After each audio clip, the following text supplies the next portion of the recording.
সবাইকে আমার ভিডিওতে স্বাগত। শুরু করছি প্রথম প্রশ্ন 1। জ্যোতির্বিজ্ঞান কি?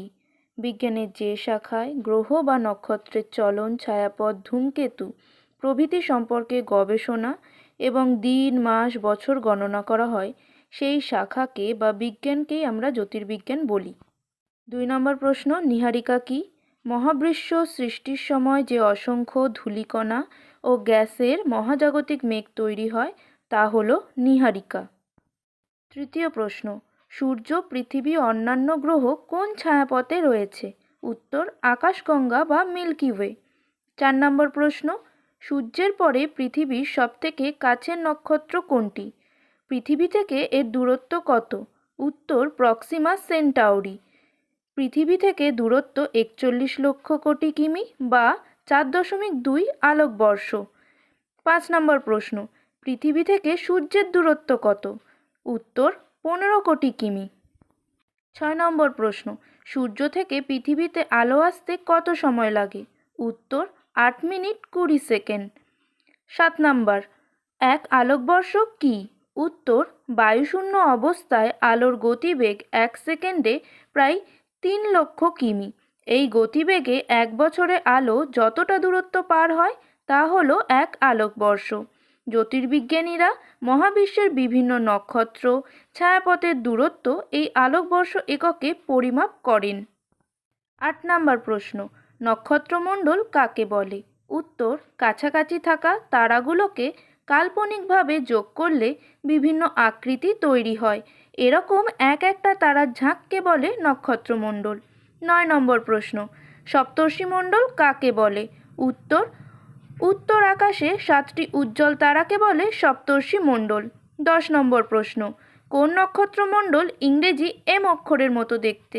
উত্তর, ক্যাসিওপিয়া।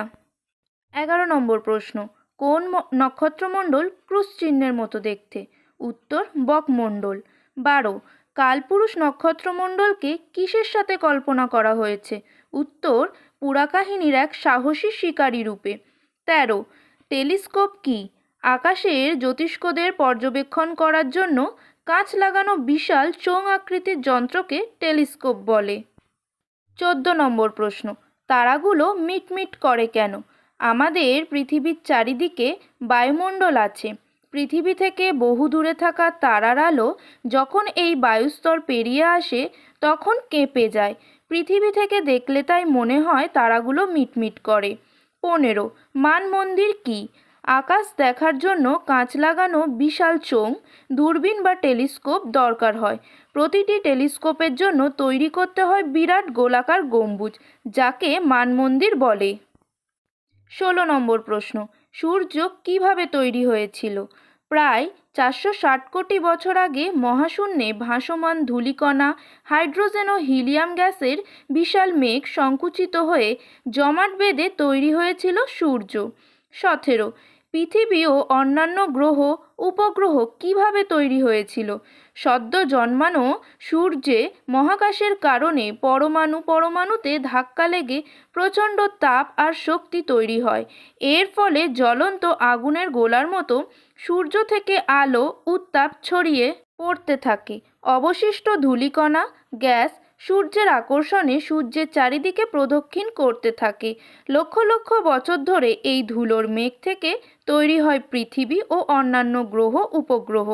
18, সৌরজগৎ বা সৌরপরিবার কাকে বলে? গ্রহ, উপগ্রহ, অসংখ্য গ্রহকণিকা, ধূমকেতু এবং উল্কা নিয়ে সূর্য মহাকাশে যে পরিবার রচনা করেছে তাকে সৌরজগৎ বা সৌর পরিবার বলে। 19, সূর্যের আয়তন পৃথিবীর কত গুণ? উত্তর, 13 লক্ষ গুণ।